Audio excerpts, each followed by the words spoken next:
Hello everyone, my name is Ashan Kurera. Today, through this video presentation, I'm going to talk about how evidence-based management system can help Toyota to enhance their overall management system. Okay, first of all, let's take a quick overlook of Toyota company. As all of us know, Toyota is a Japanese multinational automotive manufacturer, and at the moment, Toyota holds the biggest market share for automobiles.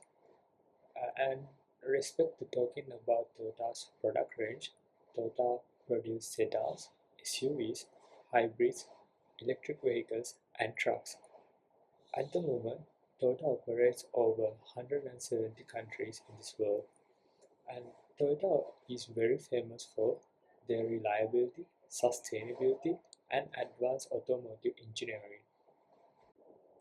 Throughout this video presentation, I'm going to talk about a very important HRM practice, which is most employees prefer being paid on an individual performance and not organizational or team performance basis. Then let's see why Toyota needs this.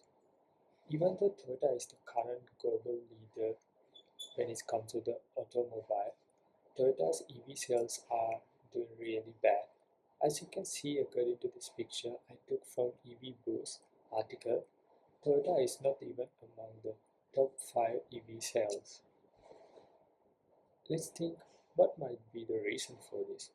Comparing to the market titans such as BYD, Tesla, Toyota's innovative skills is really lacking when it comes to EV section. Then according to the solve that problem, let's start using EBM process for this problem. However, to start the EBM process as the first step, let's make an answerable question out of this issue.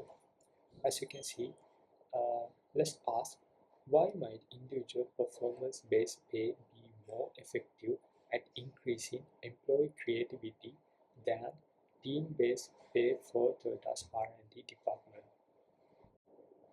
However, making such decision must be done with valuable evidences. So as the second step of the EBM process, I'm going to choose 3 sources to extract evidence.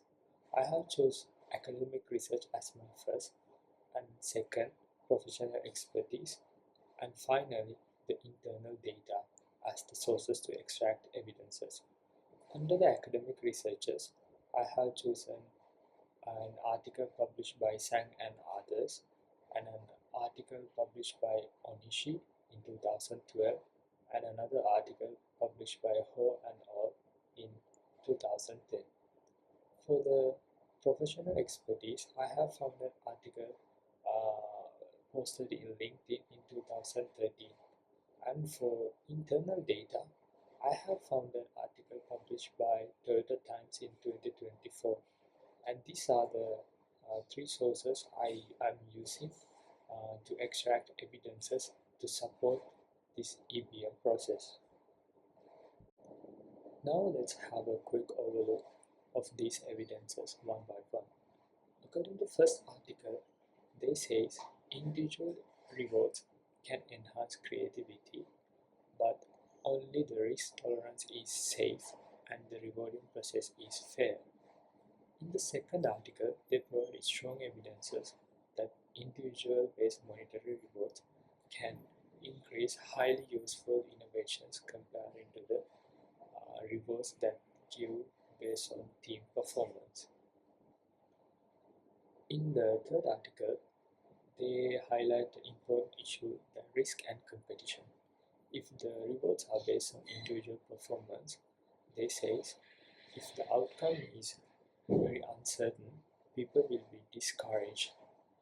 And this article is mostly based on sales environment, but R&D also have very uncertain outcomes compared to other departments. As the evidence from internal organization, the Toyota Times 2024 highlight team-based performance can cause free riding, and they especially highlight the free riding is not good for the employees who work hard. And as the professional expertise, the article from LinkedIn, the author highlight there's a challenge when it comes to measuring the performance of R&D, and he explained failing to measure those R&D performance will cause problem when it comes to the individual based performance pay system. As the next process of EBM, appraising the evidence is very important. So you guys can understand it easily. I have made a table with all the evidences I found with the type, validity, relevance, and usefulness. And more importantly, all these articles are peer reviewed except the article I found from the LinkedIn. Now let's talk about the advantages of the pay for performance system. First advantage is this enhance the individual creativity. And second, encourage high impact innovations. Thirdly, this encourage accountability for employees. And finally, uh, this system can customizable based on the risk levels. As for the disadvantages, measurement issues in R&D is very crucial. And second one is overemphasize on individual work. And finally, decrease effectiveness in high-risk projects. Now let's talk about what management theory supports this idea. The scientific management theory from Frederick Taylor supports this idea. The theorism is basically focusing on improving efficiency and productivity through the scientific analysis of the work process. And the major characteristic of the Taylorism is rewarding employees based on their individual performances.